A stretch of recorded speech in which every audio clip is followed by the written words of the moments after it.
Friends in the Corner podcast. Stories and topics from around the state of Kentucky.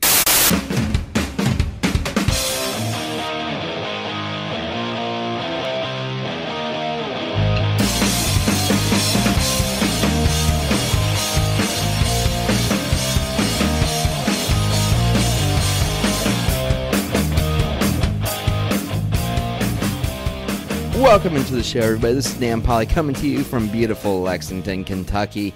Happy to be back with you guys on Friends in the Corner podcast, stories and topics from around the state of Kentucky. If this is your first time listening to the show, you can follow us on Facebook, Twitter, and Instagram at FITC Podcast. That's FITC Podcast. You can subscribe to us on a number of different listening channels, including iTunes, SoundCloud, Google Play, Stitcher, Spotify, and YouTube. And be sure to leave us some 5-star reviews so we continue to put out better and better content along the way. But guys, I'm happy to be back here with you with another great interview that we're going to be doing today. Today, my guest is Mr. Ian Rosser AKA MIRAAGE. And MIRAAGE is a local hip-hop artist in the Lexington community who's been making a name for himself with the beats that he's been laying down. So I've had him on here today to tell us a little bit about who he is, tell him about some of the advice he's gotten along the journey of his hip-hop career, and tell us a little bit about this new adventure he's getting ready to go on, going out to LA here, and how you can be a part of that story too. So without further ado, we're going to jump right into it here. Mr. Ian Rosser AKA MIRAAGE. Here we go.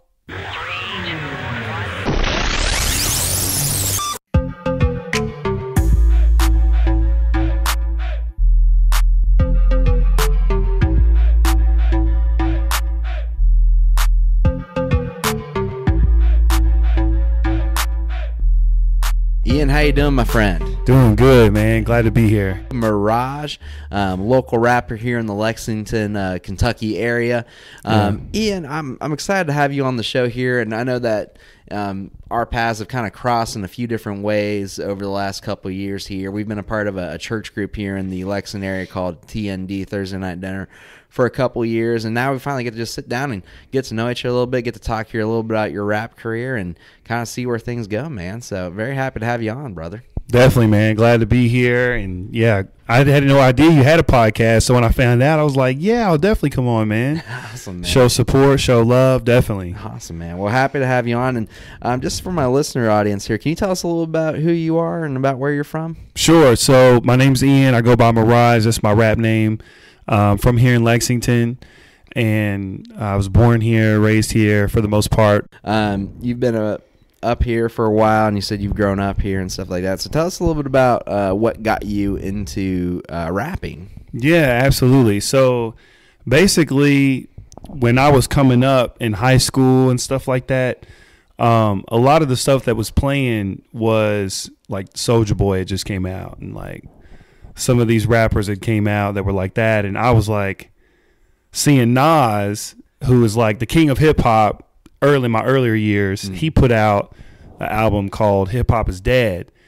And I really liked that album, and I listened to it, and I was like, whoa. So I saw this dynamic where it was like the old school cats were still trying to keep hip hop alive, and the new school rappers were like doing all this dance music. And it seemed like it was taking over, and like the hip hop that I had grown to love was going away.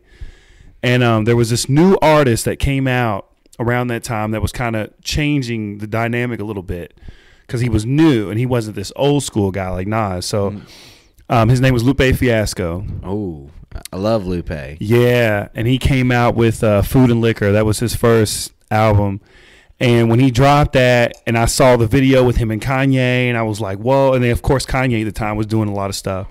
So just seeing them two and seeing that, I was like, whoa, that really inspired me to join him in the cause of kind of keeping hip-hop alive, still bringing the lyrics, bringing the bars, and still, like, you know, trying to push that forward in spite of all the different music that's been playing.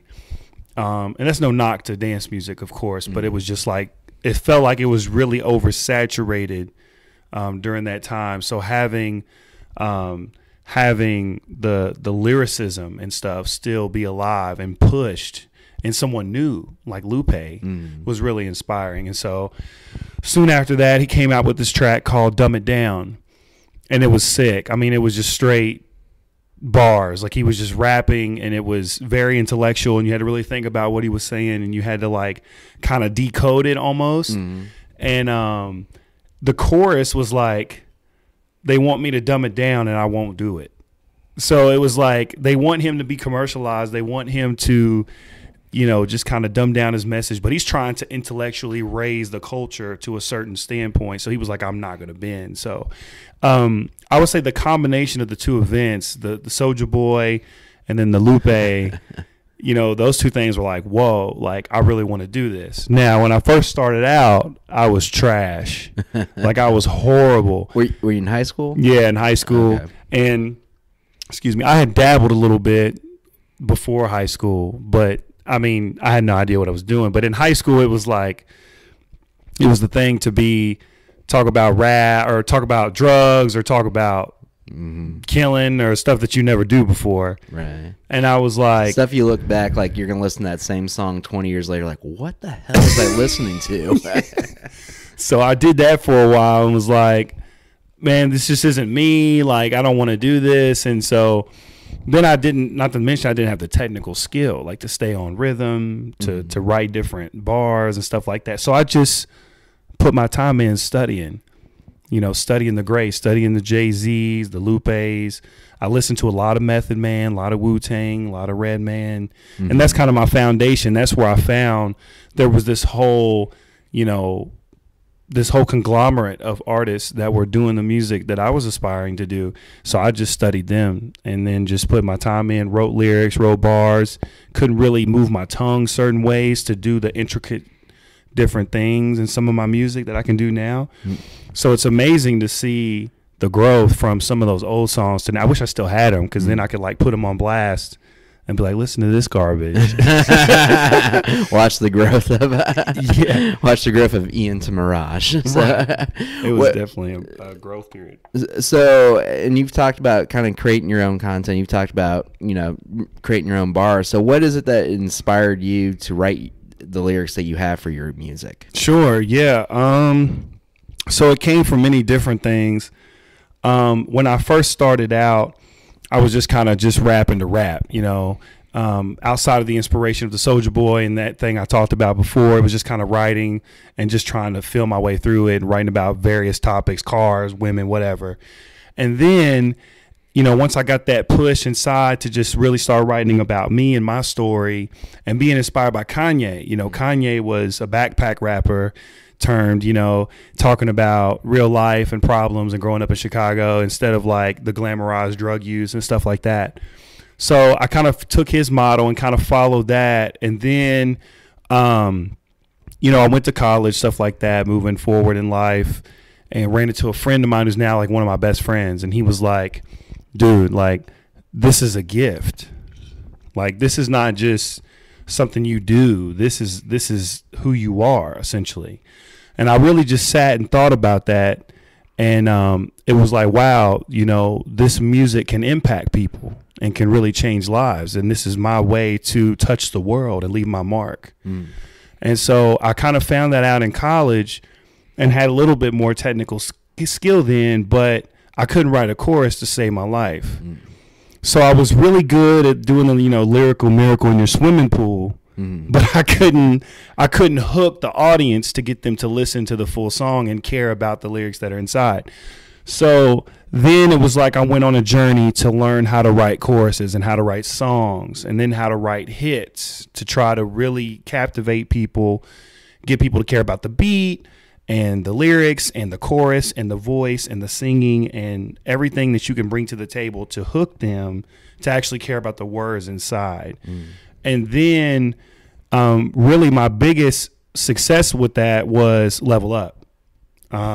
Before that, there was a song called Last Night that got some play and it kind of made some couple numbers, did some things. But Level Up was kind of like a way for me to prove to myself, okay, I can make a hit.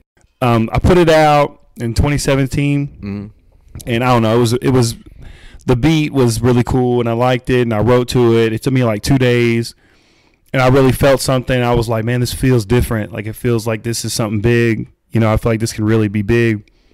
And sure enough, it was. And so then you're kind of like, you're kind of assessing at that point, like how well is it doing? Do you want to do that again, or do you want to do something different? And so a lot of people love Level Up. And I was like, man, it sounds kind of too much like Chance the Rapper. Like, I want to be in my own lane, still trying to find that musical identity. And so I decided to kind of go away from that kind of poppy pop culture sound and go back down the path of like lyricism, you know, trying to find that middle ground, that kind of J. Cole, Kendrick Lamar ground, which I think is closer to the sound I want to go for than the Chance the Rapper. Gotcha. Yeah. I was gonna say, I listened to some of your lyrics, man. I mean, every song does have a great story to it, which is what I've enjoyed about listening to some of your songs. Especially, specifically, one song that I enjoy a lot, and I'm very passionate about this song you've posted, is you made a song, I think it was last year, Big Blue Anthem. To get people pumped up about the UK football season. We talk about Big Blue UK sports on my show pretty frequently. Oh, cool. But the lyrics that I love the most are, in that song specifically, it goes, Big Blue, we end you in your venue, posing like we're getting you. Hope that this offends you. And anyone that can make a UK sports song and mix some Dragon Ball Z references in it is awesome in my book, man. So I applaud you, sir. I applaud you for the Dragon Ball Z reference in a UK song. That is pure talent right there. I appreciate that, man. I appreciate that. I was just like posing like we getting you. Just watching the Dragon Ball Z episode, you're like, heck yeah. It's like that's what I want to be getting you for, baby. So. Dude, that's hilarious. I'm so glad you picked up on that. Because I think a lot of people goes over their head. They're like, what does that mean? Or, you know, I do a lot of lyric videos because I think a lot of people, like, they don't understand. I'm rapping fast, or, you know, I'm using some kind of word differently or bending it a little bit. So it's kind of hard for people to catch it the first time, you know? Right. So I've been doing a lot of lyric videos lately, and I need to do one for that one. And how did that, how much attention did that song get? It got some buzz, but I honestly feel like it's kind of slept on a little bit. I think that just goes to show like that vibe we was talking about. Like, I think basketball is more well known. I did a similar song called Tyler Eulis. That song got 8,000 plays because I think it just said Tyler Eulis on it. So people were clicking on it. Just clickbait, like, oh my God. Tyler Eulis was a unique experience because it came out before Level Up, so it kind of taught me trends and stuff like that. But yeah, so when I put out Tyler Eulis and tagged it a certain way, it got picked up by UK blogs. Really? And that was like a niche that wasn't open. So you're the only hip hop song in a place. So think about like SoundCloud and like, I don't know, Spotify, whatever. Obviously there's millions of songs out there, from nobodies to rich and famous people. But when you go into a college sports world, it's just you. Yeah. There's nobody else. Personally think Tyler Eulis is trash. Like, the song that I wrote was kind of trash, but it blew up and blogs picked it up, and KSR posted about it. Some different blogs posted about it, and I was just like, whoa. I was sitting back watching it, and I would go to sleep, wake up, and check my phone, and it would have 1,000 more plays or 2,000 more plays, and I was like, what? I want to get back to what you were kind of mentioning about here. You were talking about when it comes to your content creating, and you creating your lyrics and putting these songs out and stuff, and how you've continuously grown as an artist here. Just tell me about what that process looked for you. What have you learned over these last couple of years of creating these different songs and creating these different lines and putting your content out? What's the things that stick out to you most? Sure, yeah. So I had a chance to work with this guy based out of Louisville, and his name's Jabril Power. And we had a chance to connect, and he just really taught me a lot about business just in general and just like kind of marketing. So what we worked on was essentially content creation. And I had no idea what this was. You know, keep in mind, I was just writing songs and putting it out. And as an artist, I think you get caught in this trap that you think you make a great song and you literally hit post on Facebook and it's just going to get plays and people are just going to find it and they're just going to listen to it like crazy and share it and talk about it. It's like food pics. Yeah. And I would be devastated, like shocked when I would put out something and it get 2 plays. And I'd be like, what happened? Like, is it bad? So then you internalize all of it. And then you're just like, I've got to get better. I've got to get better. But eventually you hit to a point where you're like, I sound better than some of these people on the radio. So how come people aren't listening to it? And it's because they're not finding it. Mm-hmm. They don't see it. And so I went to my friend and I was like, man, I don't know what I'm doing. Like I'm making the music, but I don't know how to get it out there. I don't really know what I'm, we talked, and basically the first thing he showed me was he pulled up my Facebook, my personal one. He said, okay, you have the business one, like the Mirage page. Then he pulled up the Ian page and he was like, this looks like, you're just hanging out with friends and this doesn't look like you're a rapper. And I was like, well, I'm separating the two, blah, blah. He was like, why are you doing that? Like, you're cutting your business in half. Like, you can have friends and stuff and still post content on your personal page, which is just going to have people, come into both pages. You don't need to cut it in half per se. He said, if you cut it in half, you're going to be doing double the work because you're trying to funnel the people that you're already friends with to your music page when because they're friends with you, they like you. And that's the content that they want to get from is you. It's not necessarily the music per se, but some people just support you just because they support you. So I was like, whoa. So that was the first thing is like changing all my stuff, changing it all, making everything the same. So like if your stuff is, Dan Pauly show, and then on Twitter it's Dan Pauly 10101.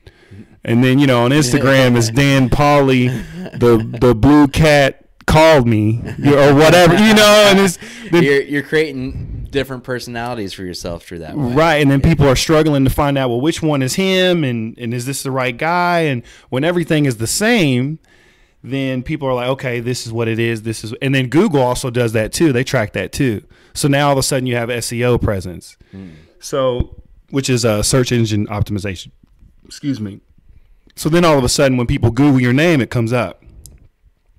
So like when you Google Mirage now, it comes up. But before, I was Mirage with one A. So some of my old Gmail accounts and some old stuff has still one A on it.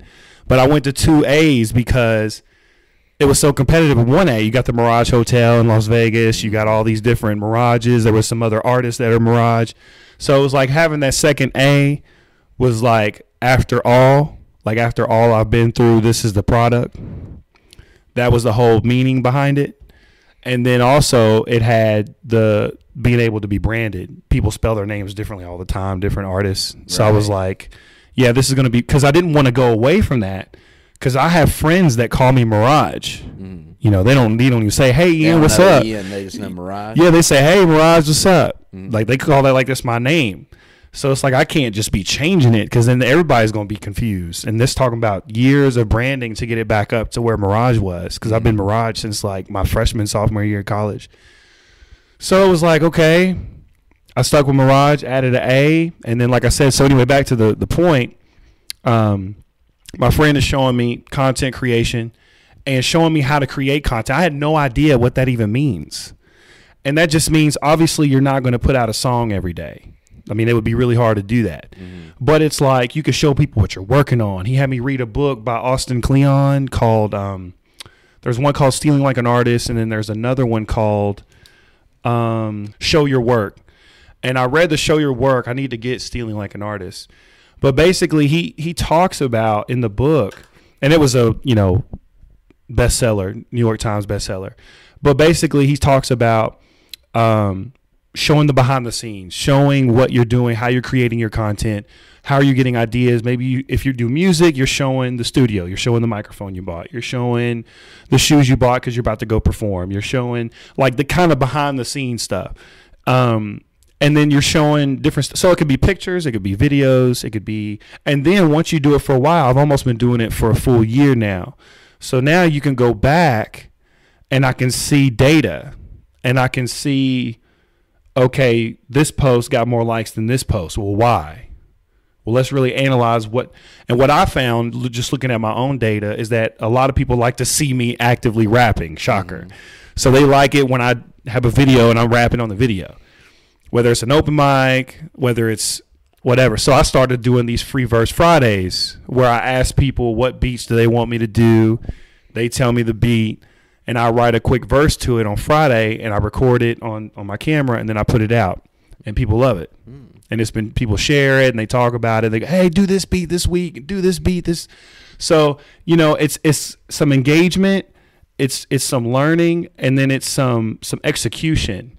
And one of the things my friend was very hard with me on was like, you got to hit that upload button at the end of the day. And really, I don't post enough. You know, I've got another friend out in LA, and he's like, you should be posting 3 times a day. And he's like, if you could post 3 times a day, make it high quality stuff, there's no reason why you wouldn't grow your audience, you know, 200%, 300%. So yeah, there's all these little things that I just picked up and learned that I had no idea. I was just a man in his bedroom making some records and putting them out.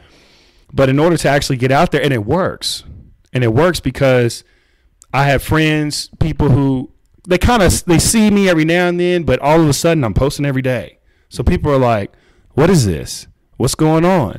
And what about your name, Mirage? I don't know if you're getting ready to go there, but where does the inspiration come for that? Yeah, sure. So I had a lot of names. I had a lot of names before Mirage. I went by, some friends in high school might see this video. I used to go by Ross Boss. And that was before Rick Ross, believe it or not. So when he came out with Rick Ross, the Boss, I was like, oh man, I kind of feel like he's taking my name. So I went by that. I went by Rockwaller at one point. I thought that was cool. What about just Ian? Right, yeah, I went by Ian Gabriel. I still have Ian Gabriel on my Instagram, which is kind of like my singer-songwriter kind of vibe. But then it was like, okay, Mirage just kind of came to me one day. And it was, it really symbolizes, you see a mirage in the desert, which is obviously something that you think is real, and then you get close and you find out it's not. And so to me, it's like, I think people, when they first encounter me, they listen to the music and they think, here's another rapper doing XYZ. But then when they get closer, when they get intimate with the music and really start listening to the words, reading the lyrics, they find out there's something deeper there, that I'm actually giving life lessons, and I'm actually teaching people things, and I'm giving people a different vibe to life, a different way to function in it, and learn from it and grow in it, instead of just your typical stuff you hear all the time. But on the exterior, like the casual listener listening on the radio or whatever, they hear it and they may think, oh, this is another rapper, and they add me to the playlist. And that's what I want. I want to penetrate where these other artists are. So, you know, you got Lil Wayne, you got whoever, Logic on there, Eminem on there, and then one Mirage song on there. And then as long as they go through that playlist over and over, their Mirage is going to penetrate. And so that's kind of that's the meaning behind it. I know you've got a big project you're working on right now. Yes. We've talked about this a little bit. I've had the pleasure of sharing sharing it on my social media here a little bit here. But tell us a little bit about, you're trying to get out here to LA to record a music video. So can you tell us a little bit about what that project's looking like for you right now? Sure. I appreciate you bringing that up too, and sharing it. Thank you so much for sharing it. So I had a guy, you know, I'm trying not to use names on purpose, because some people, you know, you got to have stuff signed and contract and stuff to have stuff set in motion. That's just kind of the way the music industry works. But for the story's sake, there's a connect that I met through a friend, who lives in LA, and I added him, you know, and then a few weeks later, he reached out and was like, hey, I'm going to be in town on the 19th.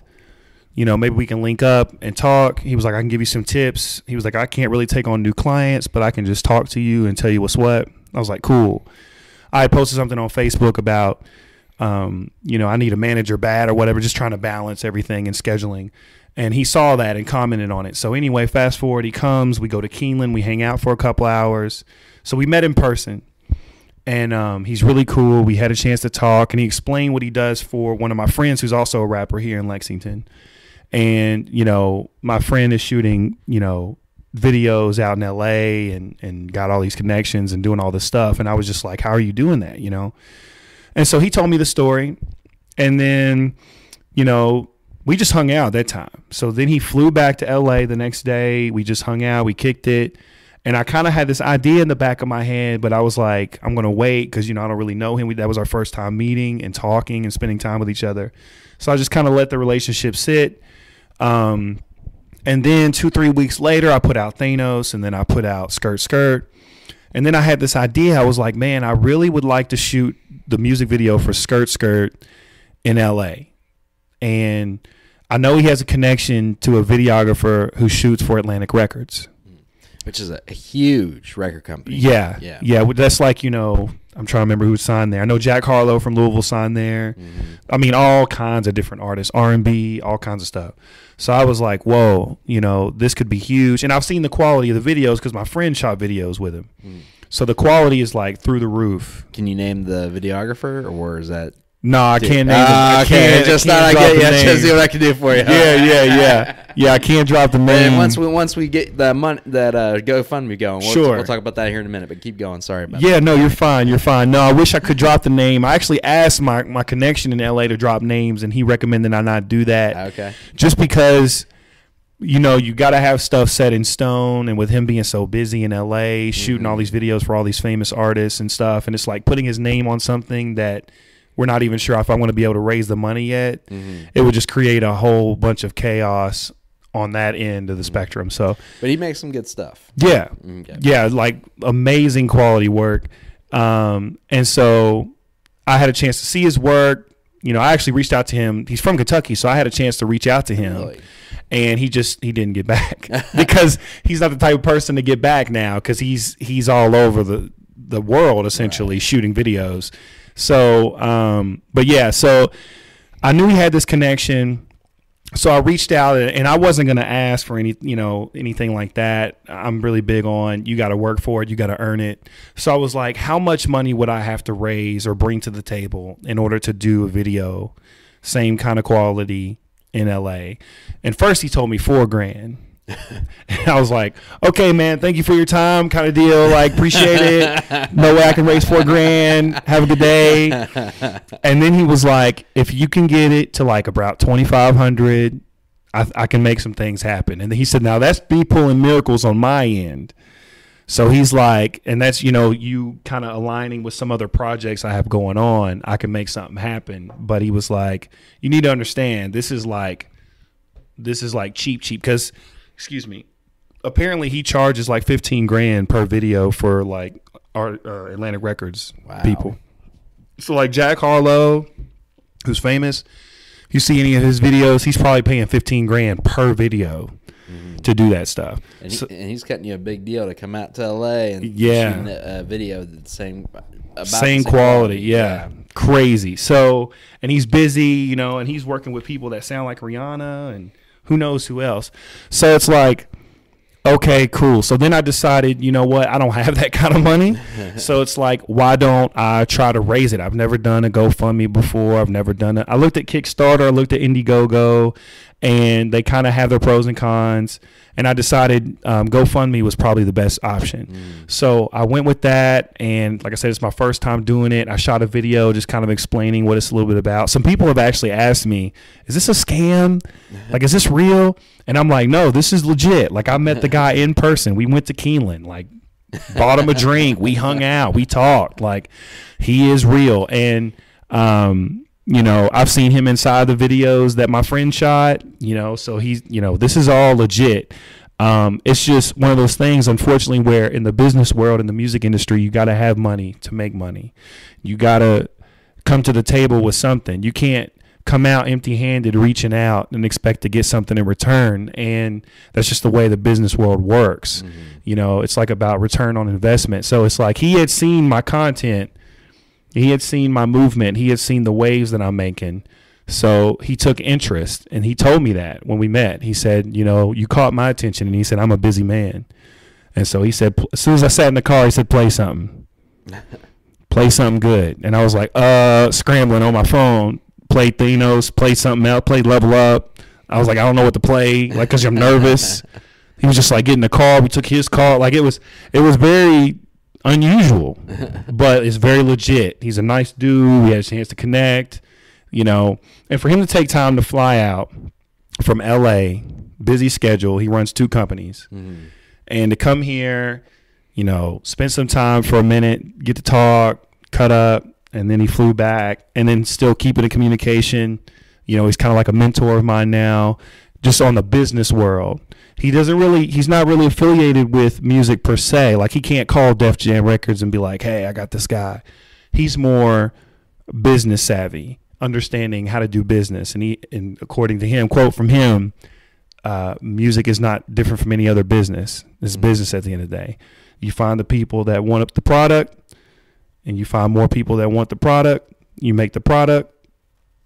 That's business. And so he said kind of a similar thing. Just kind of go in your 3-hour radius, 6-hour radius, raise awareness, keep hustling, keep grinding, that kind of deal. But it was just encouraging to see someone come from that far away and believe in the mission and the movement, to give me their time. That's one of the most valuable resources we have. I just want to let people know on this podcast and let you know too that this is definitely legit, and it's an amazing opportunity. Yeah, and that's one of the reasons why I wanted to have you on the show, is because I believe in the product you're making, and obviously I've listened to a good amount of it by this point here. Obviously we've had, and I've mentioned I can't say we've been super close, but we've crossed circles so many times. Sure. It's awesome to kind of see where you're putting yourself out to, and you have an opportunity to go really live out your dream and make an impact and continue to grow your brand and stuff like that. So if there's anything we can do on this show to support you, and for those of you listening to the show right now, we're going to have the link to Mirage's GoFundMe page in the description below, so be sure to go and donate to him. I'm going to make a donation myself there, and be sure to just help him out to get to LA and get this going here. As anything helps, and hopefully we can get you and get that good music video going here for Skirt. So yeah, and videos are really potent. Videos are a way to kind of, for people to see, like a window to see your creativity and see what you're trying to do. So people hear it, and that's one thing, but it's like they want to see it. How do you dress? How do you carry yourself as a person? What's your vision? Are you Tyler the Creator? Are you Kanye? Are you neither? What do you look like? So videos are a strong way. It's one of the most digested content that we have into our fingertips.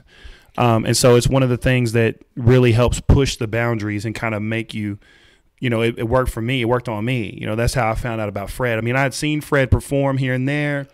I didn't really know too much about him.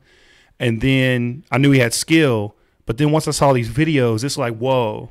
So, like, I thought in my head when I put this campaign together, I'm trying to raise $2,500, right? So I have 1,000 friends on Facebook. One of the things I've been thinking about is if 1,000 people give $2.50, that's it, which is like a Starbucks coffee. Right. If 1,000 people did that, that's the $2,500. Right. So, I've just been encouraging people to do that. I don't want people to feel like they have to give 100 or 50 or 1,000. But if people can give $2, 50 cents, all of it helps.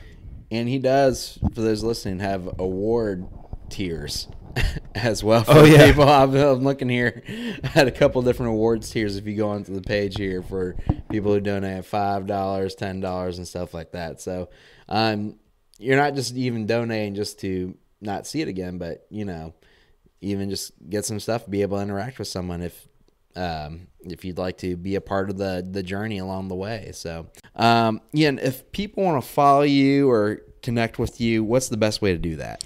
Oh man, so I have a website. It's IamMirage.com.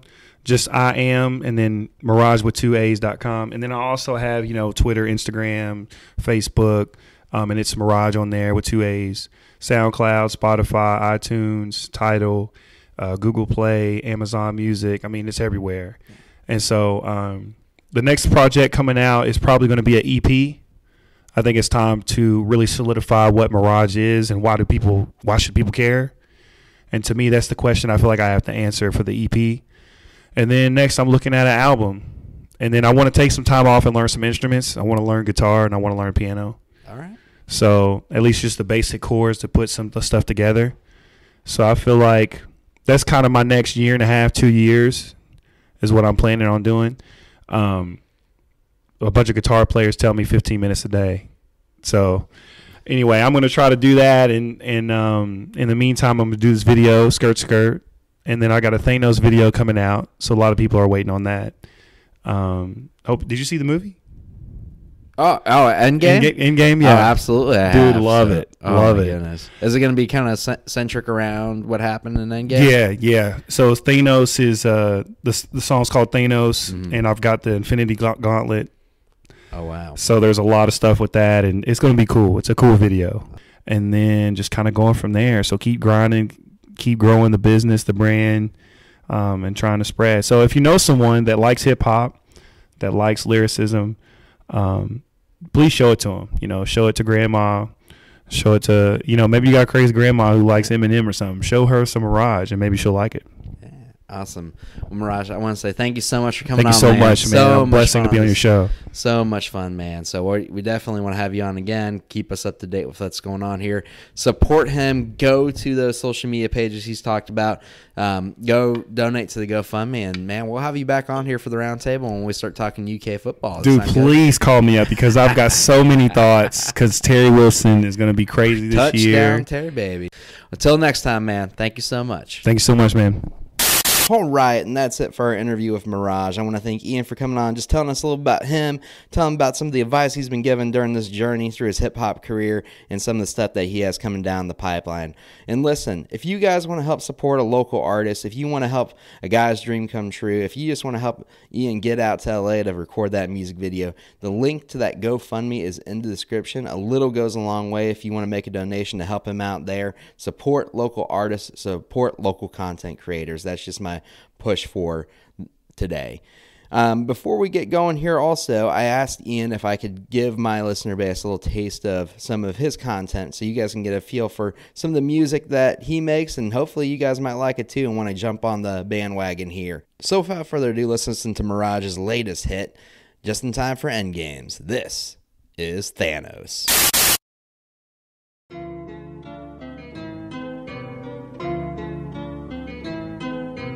Yeah. Hey, they know. Whoa, whoa. Thanos, what's my name? They know. Oh my God. Thanos, whoa. They know. Thanos, oh my God. They know. Perfect. Thanos. I hold the whole world in my hands, holding the stance. Know you a fan, froze with they dome in the sand. Whoa, holding your pants, don't understand. They was John Doe's in advance, those in the gear. I'm sleepwalking on all these artists, least to me so they can be the farthest. Elementary leapfrogging, at least y'all can these off in the Steve Baldwin. Seen y'all was just suspect with the success. You would suck less if you put less in the cut less. Cut records ain't cut rest, but you in the cut trying to get a cut. Take a buck less and a slug rest right above chest. Gut check for the gut less and a buck fest with some rug rats. Gun rest and a lock car and it's contest to the contents, but it all ends in my conquest. They know. Thanos, what's my name? They know. Thanos, whoa. They know. Thanos, oh my God, they know.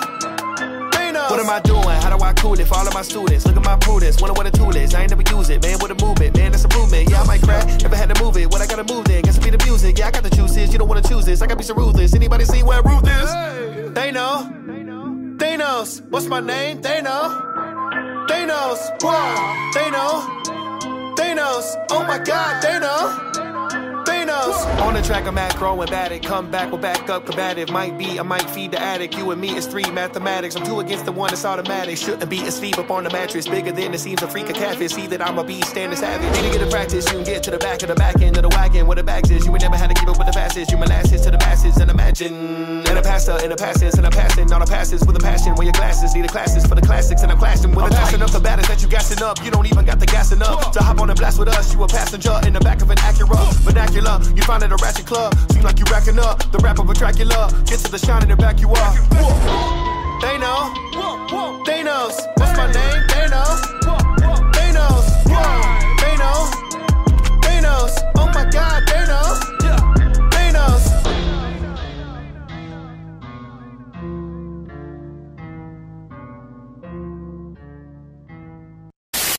All right, and that was Thanos by Mirage.